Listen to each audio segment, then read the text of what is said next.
Арнаулы жедел іздестіру шаралары. Бірінші сұрақ: арнаулы жедел іздестіру шараларының түрлері. Жалпы арнаулы жедел іздестіру шараларына бізде келесі жатады. Бірінші ол почта, телеграф жөнелтілімдерін бақылау. Екінші байланыс желілердегі жедел іздеу. Бейне, аудиотехника немесе өзге де арнаулы техниканың құралдарын пайдалана отырып сөздерді жасырын тыңдау және жазып алу. Телефондар және басқа да сөйлесу құрылғыларын арқылы жүргізілетін сөйлесулерді тыңдау және жазып алу. Сондай-ақ телефон арқылы жүргізілетін сөйлесулер туралы мәліметтерді алу. Байланыс техникалы арналы компьютер жүйелерінің және өзге де техникалық құралдарының ақпараттық алып тастау, жедел кіру. Осы түрлері жедел іздестіру, арнаулы жедел іздестіру түрлері болып табылады. Бұл жедел іздестіру арнаулы тобын қолданған кезде біз тек қана қылмысты, аса ауыр қылмысты ашқан кезде ғана қолданады. Сондықтан бұл жедел іздестіру шараларын жүргізу үшін бізде жедел іздестіру шараларының жалпы шарттары бар. Сол шарттарға сәйкес жүргізу керек.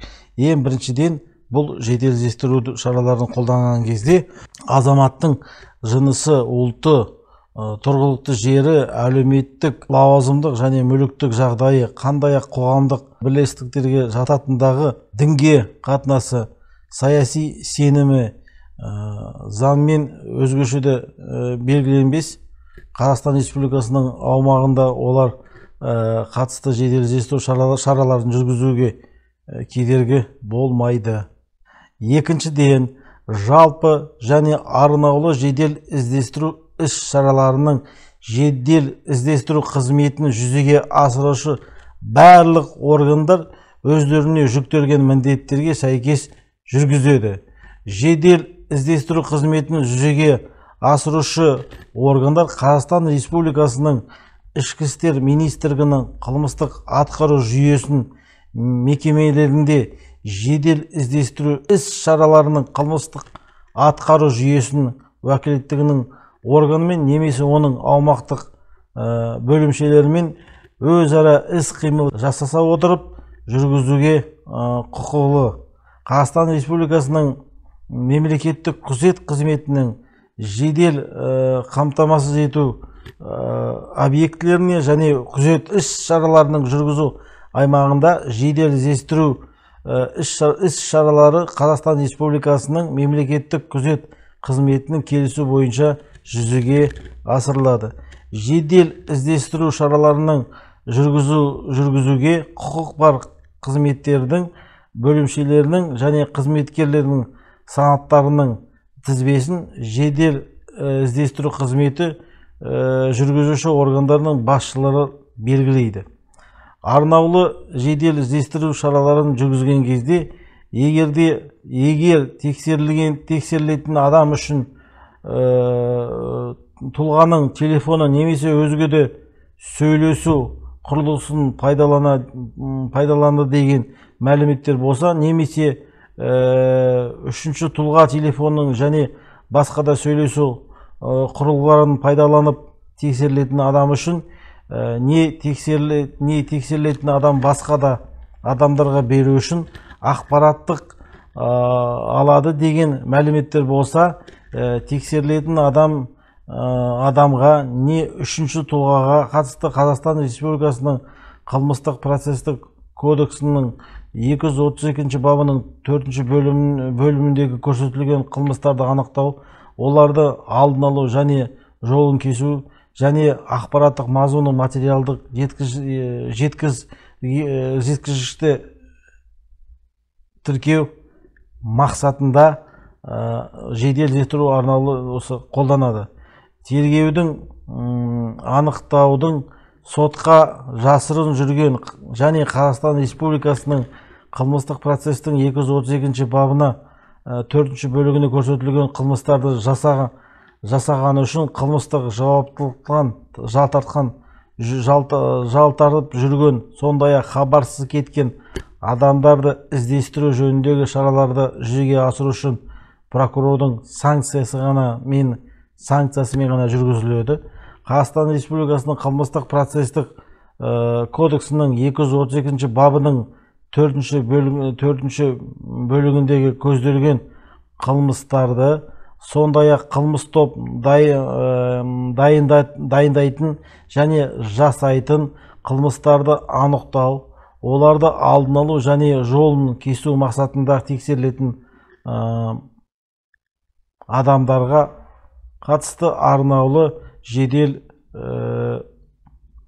іздестіру іс-шараларын прокурордың санкциясымен жүргізеді.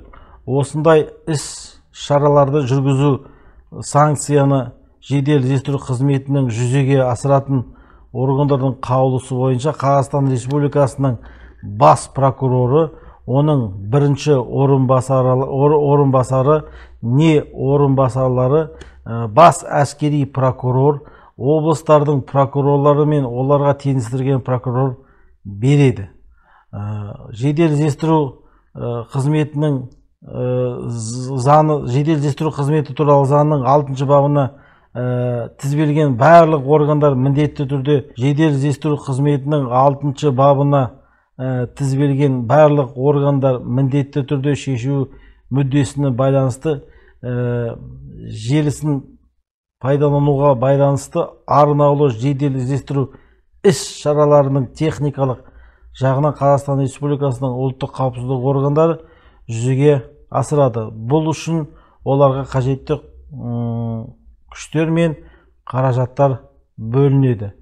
Байланыс желісін пайдалануға байланысты арнаулы жедел іздестіру іс-шараларының ұйымдастыру және оларды жүргізу тактикасы Қазақстан Республикасының бас прокурорымен келісу бойынша жедел іздестіру қызметінің жүзеге асыратын органдарының бірінші басшыларымен бірлескен нормативтік құқықтық актісін айқындалады. Барлау, ақпараттық алу, Қазақстан Республикасының әскери қауіпсіздігін және күзеттілігінің адамдардың қауіпсіздігін қамтамасыз ету мақсатында сыртқы барлау саласындағы уәкілеттік орган Қазақстан Республикасының қорғаныс министрінің әскери барлау органдары және Қазақстан Республикасының мемлекеттік күзет қызметі Қазақстан Республикасының аумағындағы байланысты қызметтері мен құралдарының беретін жеке және заңды тұлғаларының стационарлық ақпараттасу мен байланысты желілеріне қосылуды болғызбайтын телекоммуникациялар желілерінен пайдалана отырып арнаулы жедел іздестіру іс-шараларын жүзеге асыруға құқылы. Тек қана Қазақстан Республикасының қауіпсіздігін қамтамасыз ету мақсатында барлау, ақпаратты алу, сондай-ақ күзетілген адамдардың қауіпсіздігін қамтамасыз ету мақсатында ақпаратты алу үшін арнаулы жедел іздестіру іс-шаралары Қазақстан Республикасының бас прокурорының келісім тәртібімен жүзеге асыруға мүмкін. Жекелеген адамдардың өміріне, денсаулығына, меншігіне қауіп төнген жағдайда олардың өтініш немесе жазбаша келісім бойынша жедел іздестіру қызметін жүргізуші орган басшы бекіткен қаулы негізінде 24 сағаттың ішінде міндетті түрде прокурорды хабардар ете отырып қаулы шығарып көзделген бастап олардың телефондары немесе басқа да сөйлесу құрылғылары арқылы жүргізілетін сөйлесуді тыңдауға және жазып алуға рұқсат етіледі. Кейінгі қалдыру болмайтын және ауыр және аса ауыр қылмыстарды, сондай-ақ қылмыстық топ дайындайтын және жасайтын қылмыстарды жасалуына әкеп соғуы мүмкін жағдайларда жедел іздестіру қызметін жүзеге асыратын тиісті орган басшыларының біреуінің уәжде қалусы негізінде прокурорды хабардар ете отырып және кейіннен қалу шығарылып кездеген бастап 24 сағат ішінде санкция ала отырып арнаулы жедел іздестіру іс-шараларын жүргізуге жол беріледі. Белгіленген мерзімде прокурор санкциясы алынбаған кезде арнаулы жедел іс-шарасы дереу тоқтатылуға жатады. Судьяға қатысты арнаулы жедел іздестіру іс-шаралары прокурордың санкциясымен ғана жүзеге асыруға мүмкін. Арнаулы жедел іздестіру іс-шараларының жүргізу санкциясын алу кезінде прокурор құпия көмекшілер мен штаттың жасырып қызметкерлерге жеке басы туралы мәліметтердің құпиясын ашуға мүмкіндік бермейтін нысана мен мазмұнда оларды жүргізу үшін негізделген материалдарға табыс етіледі. Арнаулы жедел іздестіру іс-шараларының нәтижесі туралы оның жүргізу санкциясын беретін прокурор хабардар.